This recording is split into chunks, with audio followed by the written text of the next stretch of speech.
చెప్పండి అన్న. ఇప్పుడు ఇన్నేళ్ల చరిత్ర కాంగ్రెస్కు ఉన్నది.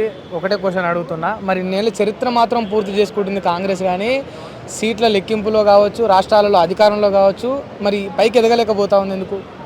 ఎందుకు ఎదగలేకపోతున్నామని తెలంగాణలో కాంగ్రెస్ పార్టీ గెలిచింది కదా 2023 అసెంబ్లీ ఎన్నికల్లో.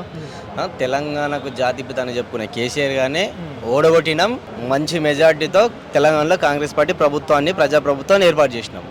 గతంలో ఇందిరమ్మ రాజ్యము హయాంలో కూడా పేదరిక నిర్మూలన కోసం గరీబీ హఠావ్ అనే నినాదాన్ని తీసుకొచ్చారు. కాంగ్రెస్ పార్టీ ప్రజలకు మేలు చేసింది. 141 ఏళ్ళ కాంగ్రెస్ పార్టీ చరిత్రలో ప్రజల కోసమే పనిచేసింది, కానీ కాంగ్రెస్ పార్టీ స్వలాభం కోసం ఎప్పుడు పనిచేయలేదు. మీరు చూసుకోవచ్చు, ఇందిరా గాంధీ గారు వీరమరణం పొందారు. రాజీవ్ గాంధీ గారు కూడా ఆత్మాహుతి దాడికి బలయ్యారు. కాంగ్రెస్ పార్టీ పేదల కోసం పనిచేస్తుంది, ప్రజల కోసం పనిచేస్తుంది. మిగతా పార్టీల్లో కుటుంబాల సభ్యులు ఎవరైనా చనిపోయారండి?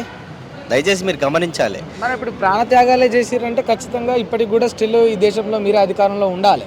మరి ఎందుకు మీరు కంటిన్యూస్గా ఓడిపోతూ వస్తున్నారు ప్రతి ఎలక్షన్స్లో?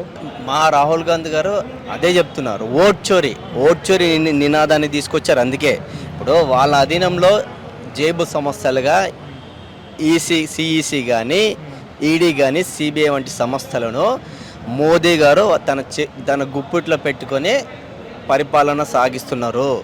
ఓట్ చోరీ జరిగిందనే నినాదంతో మీకు వీడియోలతో సహా, ఆధారాలతో సహా చూపెట్టడం జరిగింది. ఇప్పుడు దేశం మొత్తం ఓట్ చోరీతోనే గెలిచింది బీజేపీ అంటారా? ఇప్పుడు లేకపోతే కొన్ని రాష్ట్రాల్లో కాంగ్రెస్ పార్టీ విజయం సాధించినప్పుడు మిగతా రాష్ట్రాల్లో బీజేపీ ఎందుకు అధికారంలోకి వస్తుంది? దయచేసి మీరు గమనించాలి, మీడియా ప్రతినిధులు ఈ అంశాన్ని ముఖ్యంగా గమనించాలి. ఓట్ చోరీ చేసేటోళ్ళం అయితే అన్ని రాష్ట్రాలలో వేస్తాం, దేశం మొత్తం చేస్తాం.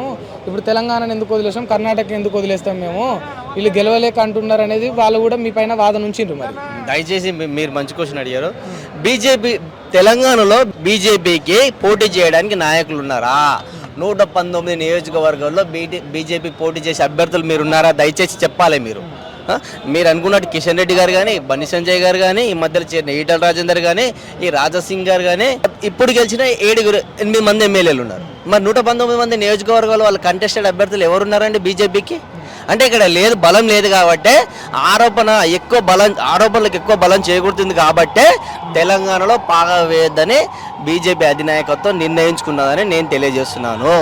కర్ణాటకలో కూడా కాంగ్రెస్ పార్టీ బలంగా ఉంది కాబట్టి గతంలో ఉన్న మాజీ ముఖ్యమంత్రి యడ్యూరప్ప గారి మీద ఆరోపణలు వచ్చినాయి కాబట్టి ఆయన దిగిపోయింది కాబట్టి అక్కడ కూడా ఏమి చేయలేని పరిస్థితుల్లోనే బీజేపీ అధినాయకత్వం అనేది దృష్టి పెట్టలేదు దక్షిణాది రాష్ట్రాలపై. మరి తమిళనాడులో కూడా డిఎంకే పార్టీ అధినేత స్టాలిన్ గారు గత ఎన్నికల్లో గెలిచారు. దక్షిణాది రాష్ట్రాల్లో బీజేపీ పార్టీ అనేది తక్కువగా ఉంది. కేరళలో కూడా దాన్ని ఓట్ చోరీగానే ఎందుకు చూస్తారు అంటే ఇప్పుడు 119 కాన్స్టిట్యున్సీలో ఇక్కడ బీజేపీకి అభ్యర్థులు లేరు కనుక వాళ్ళు ఫోకస్ చేయలేదని మీరు అంటున్నారు. అంటే మిగతా రాష్ట్రాలలో బీజేపీకి ఎన్ని అసెంబ్లీ స్థానాలు ఉంటాయో ఆ స్థానాలకు అభ్యర్థులు ఉన్నారని మీరే ఒప్పుకుంటున్నారు.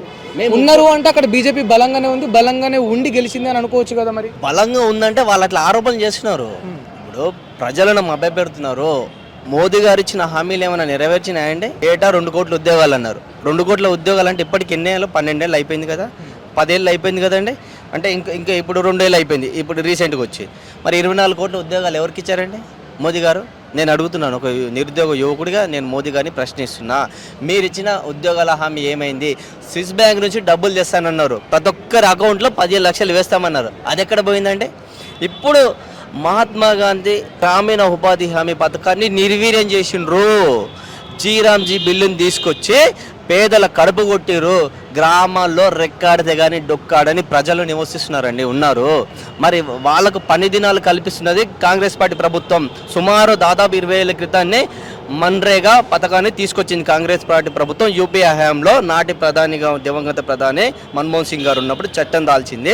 పేద ప్రజలకు మంచి జరిగింది. మరి బీజేపీ ప్రభుత్వం మోదీ గారు ఎందుకు తీసేశారండి దాన్ని?